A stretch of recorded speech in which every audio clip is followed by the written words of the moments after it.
Welcome back to the ARPneuro Q&A show. My name is Jake. I am your ARPneuro trainer. And with us, as always, is Matt Chargers Dell. And now I'm very intrigued on what that middle name is. You're going to have to go into detail with that, Matt. Yeah, well, absolutely. I mean, it is Monday Night Football. I've got the third leg of a teaser going tonight, and I bet the Chargers.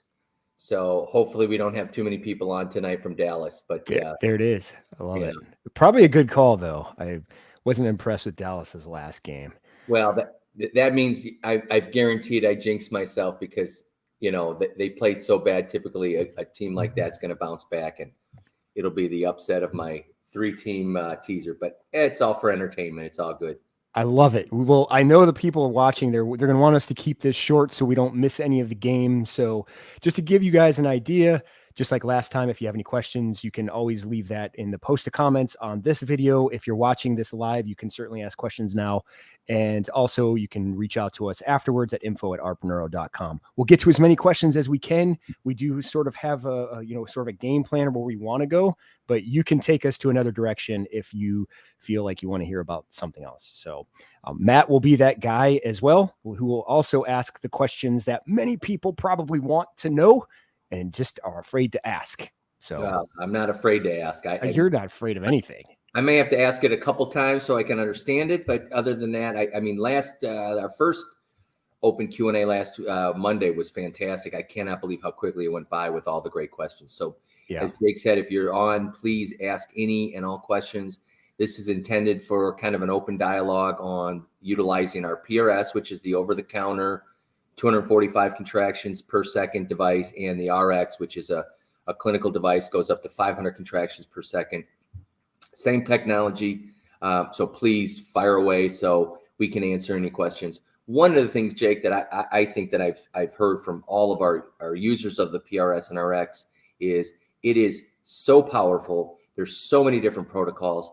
We are going to be doing this on a Monday night for a continual basis because everybody, including some of our clinics that have been using this technology for over 5 years.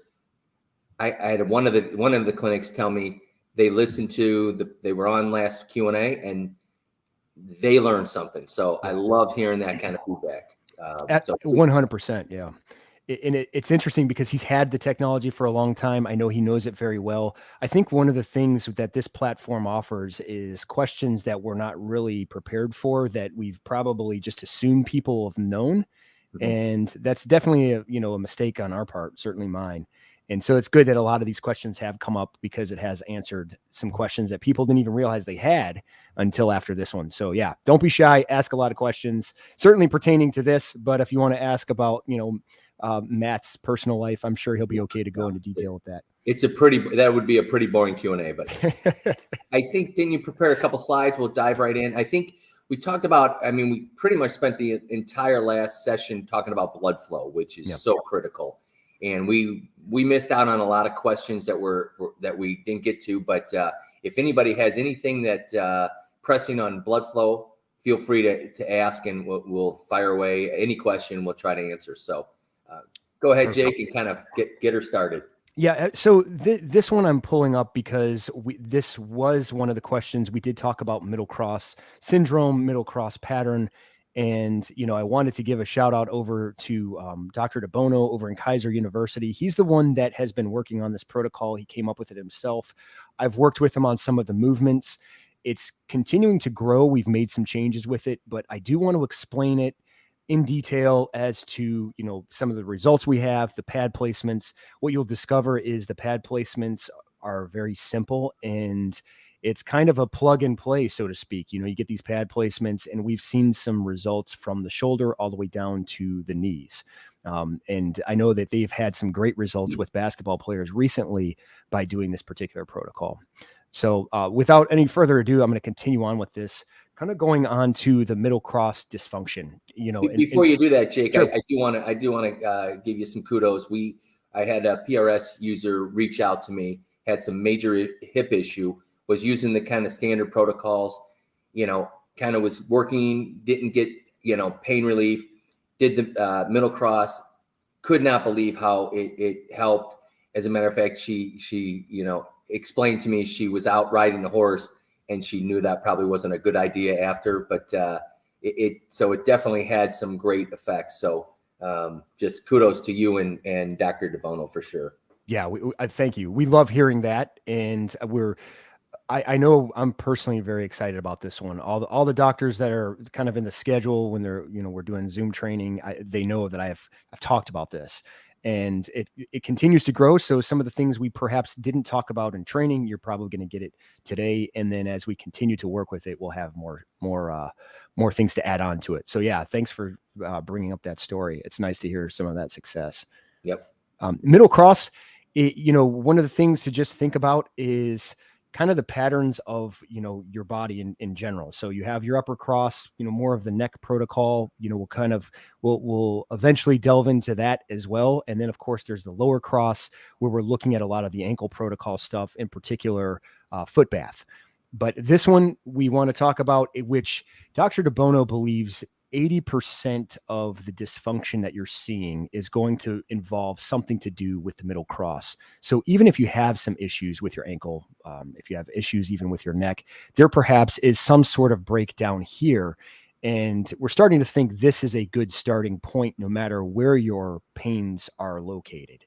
And again, like I said, we've treated from the shoulder all the way down to the knee when it comes to this particular protocol, seeing great results when it comes to increase of range of motion and also decrease in pain. Both of those in general, we've seen a lot of good results in a short period of time. I think we've been working on this for a couple of months now, and I can't wait to see what the Kaiser students come back with. Again, just to kind of pause for a minute and talk about their passion, their love for this technology. They've been a huge help for us. So shout out to all you Kaiser students out there. Thank you for everything you guys have been doing for us, because it wouldn't have grown as fast as it has with this particular protocol, and wouldn't be doing as well if we wouldn't have that research. So a couple questions. Can you go back to that slide? Sure. First of all, middle cross dysfunction, is that a technical term, or did you make that up, or what is that? Where did that come from? Yeah, it is a scientific term, just your middle cross, like essentially just think of your core as or sort of what we call trunk, and it's your pivot point in your entire body, and everything is movement through here. So if you're turning over, looking over at your shoulder, even, moving within your lower body, it involves your core to do that. So it literally is that point where if there's a dysfunction, you might see some pain in your ankle. You might feel some pain in your neck. And, to your point, if you've ever had a point where you've like looked really fast and you've like really kinked your neck, and now you have a stiff neck because of that, quick turn, sometimes that is a reason there's some sort of middle cross dysfunction that caused that breakdown.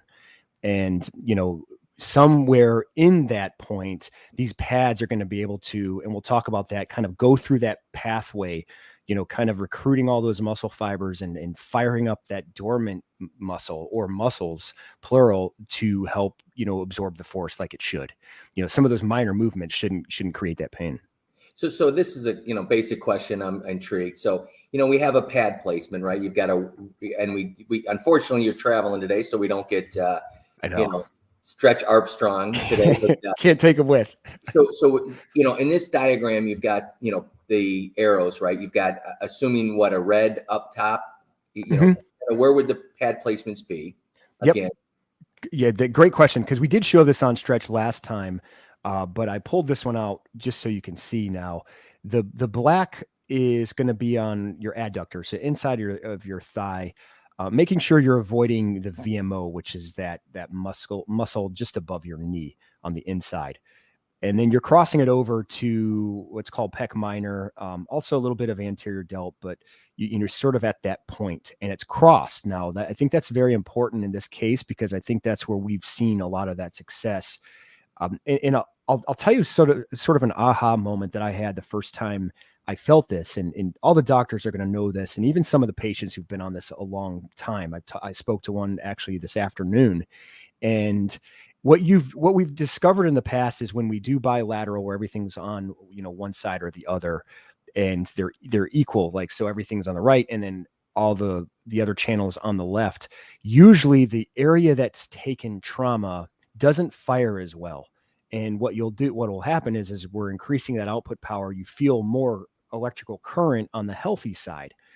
The interesting point with this is when we have it on this middle cross placement, it's the exact opposite. What I noticed right away is my dysfunction was really getting hit hard with this current, whereas the healthy side, it took a while to build that up to say, okay, now I'm feeling it equally, which I liked. It told me that there was something true to this pattern, because our muscles are essentially twisted anyway. That's that pivot area. So it makes sense to have a pad on one side crossed over to the opposite side, because it's essentially how that's set up for us in our body anyway.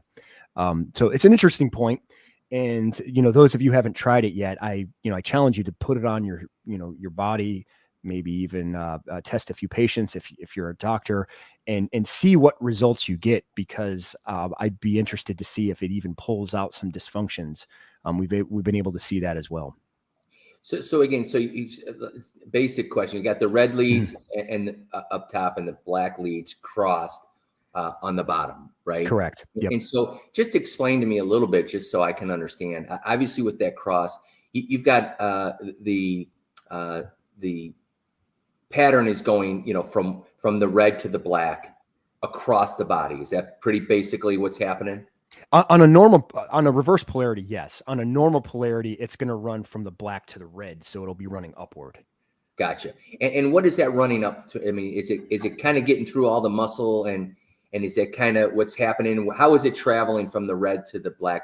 And I know this is neurological, but just kind of break it down a little bit simple for me or any of the listeners. How is that signal actually traveling through the body? Yeah, and this is kind of a theory, a hypothesis that is becoming more generally agreed upon. Essentially, that black pad is looking to communicate with that opposite pad, or the red pad. Okay. As a result of that, it's going to probably look for the shortest path. And in the midst of that being crossed the way it is, it's also hitting other muscles to get to that point. So, you have your core, your trunk, so to speak, it's getting fired up with that as well, because it's going to require that to get to that other pad. Now, again, to your point as well, because of the way this current works, it is neurological as well. So your brain is actually registering that too. And that's where, when you get into movements and you start to get through your favorite word, why don't you go ahead and say it? Compensatory? Compensatory. Gosh. The key word on that. I love it. That's where you're getting to that point where you're trying to get out of those compensatory patterns and essentially retrain the body to have a good range of motion, good form. Okay. So, I mean, it's as simple as neurologically, if I'm trying to move my foot or my toes, right? And I'm going to wiggle my toes, neurologically, I'm sending a signal that's going all the way through neurologically and through my muscles, so that everything's functioning so that I can wiggle my toes. Correct.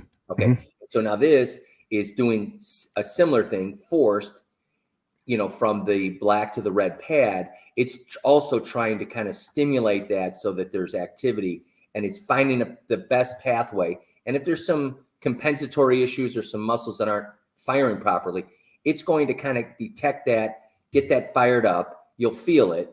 And then that's going to start strengthening it. And it's basically going to wake it back up, or get it, firing, so it absorbs what it's intended to absorb. And that takes away some of the pain. Wow. Right on point, actually. Oh, and yeah, I mean, you're just, I should just step down and let you finish the rest of the slides. I literally feeling like dropping the mic right now, because I'm going to change it from Matt Chargers-Dell to Matt or Dr. Matt Dell. I love it. Yeah. I mean, I couldn't have said that better. And one of the things that, you mentioned something that actually excites me, because believe it or not, and anybody who knows us in the past, we talked about the search, and we'll go into that down the road. And we're not abandoning the search. We just we found a different placement for it. And this has had the ability, and I even saw it today, where the patient feels the dysfunction when this is on. And it's not in their adductor. It's not in the pec minor. It's where that dysfunction actually is. And he's like, wow, I feel this in my hip flexor. And it's exactly to your point. It's a muscle that's just not used to absorbing force. And when your muscles are contracting 2 to 10 times per second, normally you're probably not going to notice that. But when you ramp this up to 40 or 500 times per second, now you're rattling the cage, so to speak. So those muscles that aren't used to that type of force, Now it's going to tell your brain there's a problem here, and now you essentially know where that dysfunction is at. Yeah, because if I'm understanding it properly, like as we age, or your body's going to kind of figure out its own compensatory issues, and it's going to allow for you to do what you want. It may not be the best form. You're doing it with the wrong muscles, and over time, it's going to break down. Something's going to get hurt, and now you have to go figure back out the origin of that issue, get it refired up, kind of basically wake it up, get it working, functioning, strengthened, so that it's absorbing, so that you no longer have that pain. Is that pretty accurate? 100%. Yeah, okay. That is right on point. And with that, we've got a question just came in. Great question. What movement do you use for the middle cross? Yeah. And before you answer that, sure. let me throw a stab at that, right? Love it. And I might be completely wrong, so we might have to edit this if we tape it. But with the movements, I'm assuming, because now we've got a cross, right? So really, if whether you have a PRS or an RX, there's probably any real movements, right? Whether any, I mean, even if it's just you're going through your daily routine, having this cross pattern, especially on the PRS, which is easily portable. We've got, you can have it in one of the bags or clipped on your belt or whatever. You are now working that whole core, if you will, and that movement, I'm assuming you'll detect and start strengthening. I'm sure there's some active, recovery or movement that you want, but is that a pretty accurate statement? It is 100% true. It kind of sticks to the pattern that we've said over the years. Find something that kind of puts you through that pain, so to speak. We want to try to work through that, and that's how we know if we're getting that force necessary, if we're getting those muscles necessary that are firing. So any movement kind of works. And I would always say something that's simple. We will go back to the simplest of straight lines, right angles, a sit to stand. Something that basic is good. Dr. DeBono and Kaiser, and as well as when I'm over there, we have been working on some moves, and eventually when we get the ones that we think are the best, we'll probably share those. But I will still defer to what you said, and within any doctor's office, they're going to probably be able to come up with a move based on their patient, based on what the patient does, to say, hey, this is the movement we're going to try to get you through. And then once we see that you're absorbing force, we can get to something a little bit more detailed or extreme as far as moves are concerned. That's great. Now, does this, let's say there is no origin of pain. Does this also help? Let's say you're a golfer, and you're getting older and you're losing your turn, if you will. So you don't have that strengthening core. I know there's I think I saw a video of a pro golfer. I think he's probably number one in the world. I forget his name off the top of my head, but he had, I wonder if it was crossed. I saw a video using the RX, but is this something that you can also use to try to increase range of motion and, with the cross pattern? Is that a pretty accurate statement, or? It is very accurate. I think you're referring to Scotty Scheffler. Scheffler, yep, yes, that's who it was. And unfortunately, at the time, we didn't really tinker around with crossing the pads. We kind of stuck to the protocols at the point. So I think we were on probably a glute med QL, something like that, and going through a swing. However, I will say, I believe this particular pattern for a golfer will be fantastic. So if you are a golfer, you have a PRS, and I'm glad you brought that up, because the setup would be a little bit different. One of my recommendations with the PRS to run this particular pattern would be to ditch the 4-lead system and go to the 1-channel with a 2-lead system. That way you can essentially get that cross pattern. You're not going to do that with the 4-lead, because the PRS is technically on 1 channel with 2 separate leads. So you can't cross it that way, but you can, if you know your dysfunction's on the right, then you can cross that from the left pec minor to the adductor right side. And, I guess my suggestion on that is to run it, on one side for perhaps 10 minutes and then run it on the other side for 10 minutes. Interesting. And again, doing regular movements, let's say you're a golfer or whatever, kind of getting through that and not only helping with that neurologically, but kind of strengthen and get a little bit more flexibility. Correct. And that would be true with any activity or any sport. Like I said, the Kaiser students and Dr. DeBono have been treating I believe the basketball players, and I think they're also now working on the football players and have had tremendous success using this particular protocol. So yeah, I know I'm leaning on it very hard, but So I'm why super didn't I? excited about it. So can I ask a serious? Why did we not do this before I lost $10 on the golf course today? I could have been using the PRS.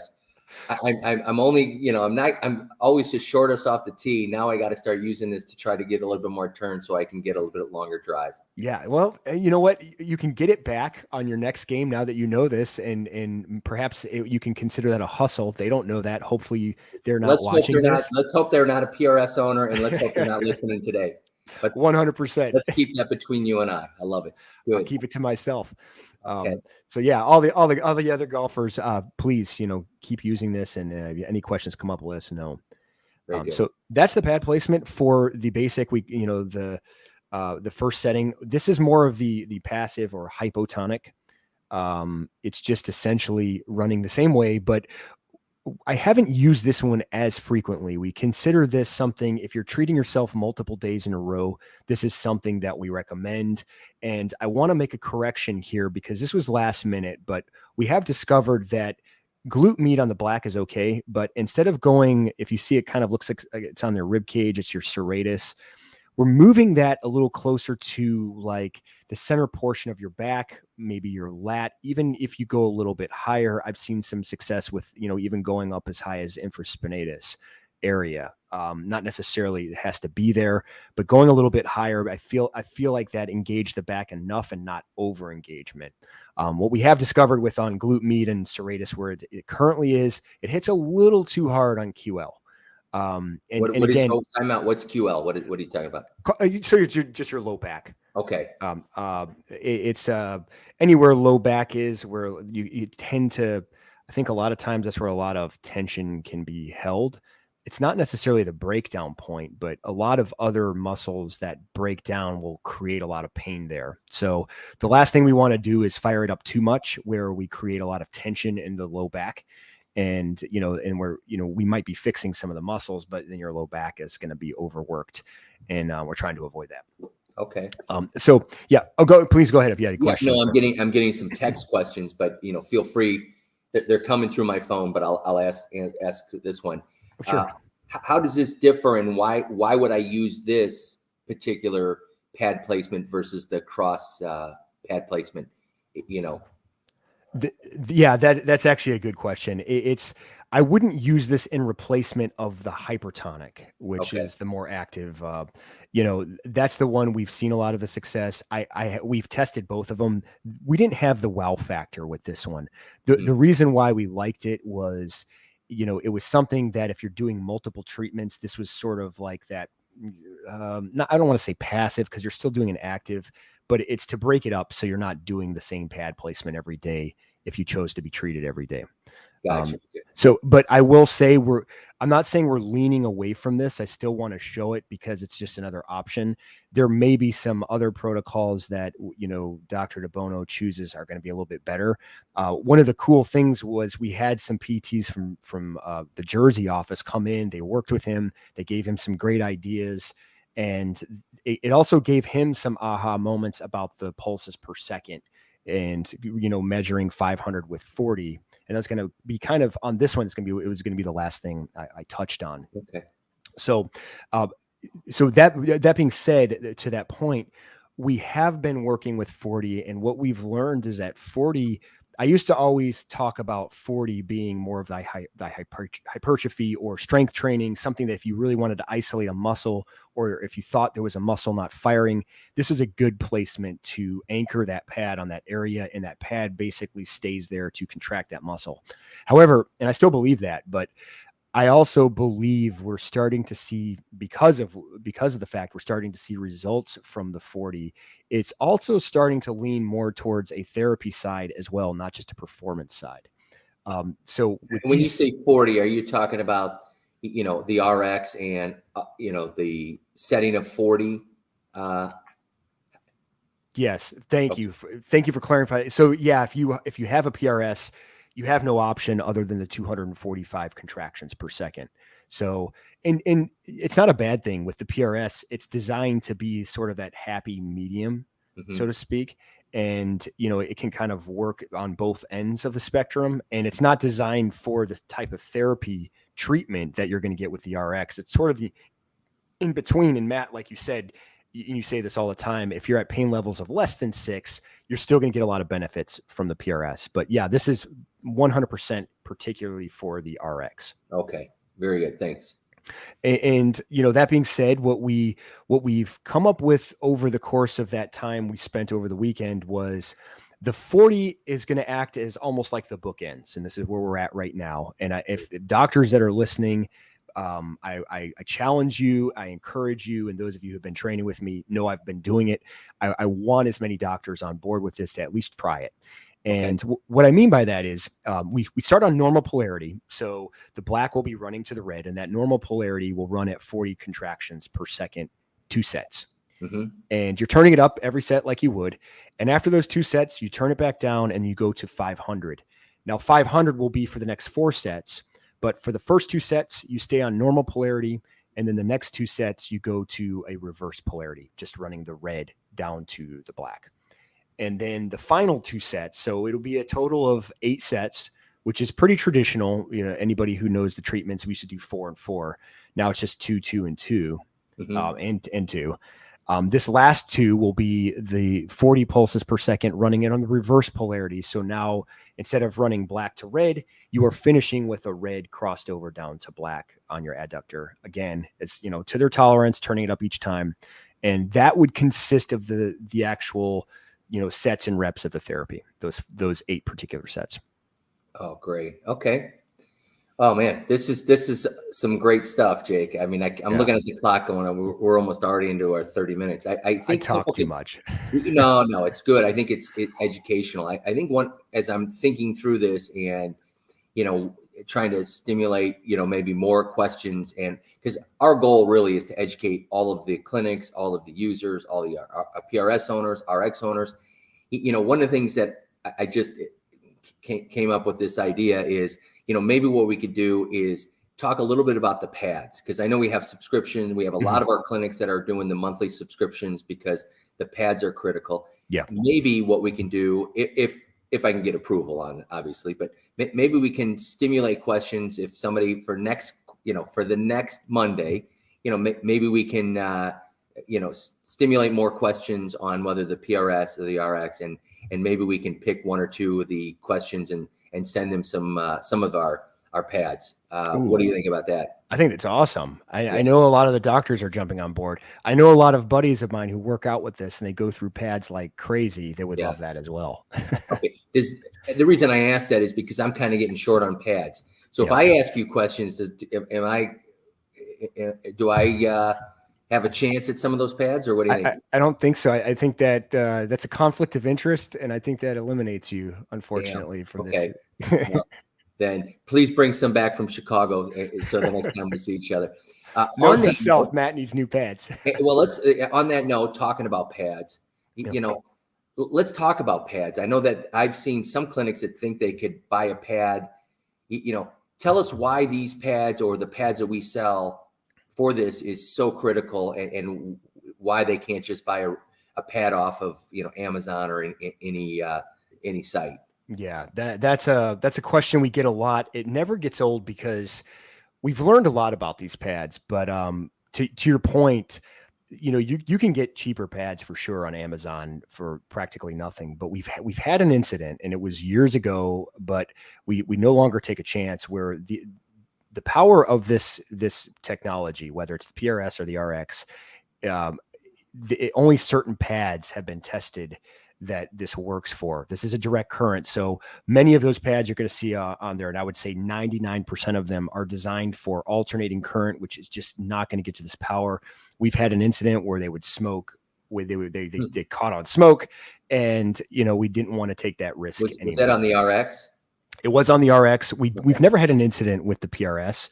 Yeah. However, just based on our direct current technology, knowing how intense it gets, we want to stick with the pads that are 100% designed to be able to tolerate this type of intensity. Yeah. And, it's our approved pads online, and you're not going to find a better price than what you're going to find online. We did that on purpose. We certainly try to give the best deal we possibly could. Well, and maybe we're running out of time. Maybe the I next. heard the alarm go off. I know. Well, maybe the next Q&A. Because I had heard there was a couple incidents. One clinic was having they weren't getting the success with a patient. That's when we found out they were using the wrong pads, right? Using the RX. And I've heard the same with the PRS. So, there's probably some truth to making sure that everyone's using the approved pads. But maybe we can stimulate some more questions on next Monday with with some pads. Yeah, So 100%. And speaking of that, I did have another question to write down the sets and pulses per second that, from a lot of the reviews. I 100% will do that. I will, especially those of you who are kind of training with me now. I'll make sure to give you guys more information. If you want that, just reach out to me. okay, You have my good. email. So Yeah, and one last thing I want to say to all the clinics out there, because we are now, we're growing the clinics. If you're looking for a clinic, please go to our website and check out a clinic in your area. We've got more clinics coming on, which is keeping Jake extremely busy. We're going to start kind of coordinating maybe 3 training sessions a week for all the clinics on a regularly scheduled, and that way you guys can kind of dial in during those times to get as many of the questions as possible and take full advantage of the technology for your patients. yeah, I love that platform. I can't wait for us to start that. That's going to be a lot easier to do and a lot more exciting. Get more doctors involved and perhaps even share stories. I love it. Well, listen, our time is up, Jake. Yeah, I look at the clock and it's like, man, how much did I talk today? No, Good it was good. grief. Very, very good information and very informative. So unbelievable. Thank you. Matt, it's always good to see you. We kind of switched sides. You're in Florida, now I'm in Chicago. Eventually, Yeah. we'll merge back in, and we'll both be in the Sunshine State. I think. Are you going to be back next Monday, or? That's the goal. I want to. I'm told there's a guy who wants to beat me in a triathlon, so I have to get back into Florida so I can swim and practice. And he lives in Florida as well. And I'm looking at him. And for anybody that's listening in the Chicagoland area, we've got Jake and one of the doctors that's going to be supporting a professional paddle tournament at Medina Country Club, Glen Oak Country Club, and Glen Ellen Park District. I think there's 32 teams, professionals coming in from all over the country. We're going to be there to, treat the players and spectators before and after matches with the technology, and that's going to be exciting. And people will actually get a hands-on experience with the technology. So, yes. Yeah. Thanks for announcing that. Yeah. So Dr. Faith will be with me. She works with Dr. Brian here in Chicago. So yeah, you're in for a treat. She's really caught on really well with this technology. Awesome. Okay. And I don't know. Do you know the site for the tournament? I don't. I do not. We'll have to send it. Maybe we'll throw that out for anybody that's interested. Yeah. If you're in the area, you can go meet Jake. And the team. So. Good stuff. Love it. Yeah, sounds good, Matt. Always good to see you. We'll see you soon. Travel safe. Absolutely. Take care. Okay. Thank you, everybody. Take care, everyone. Thanks for joining in. Bye-bye.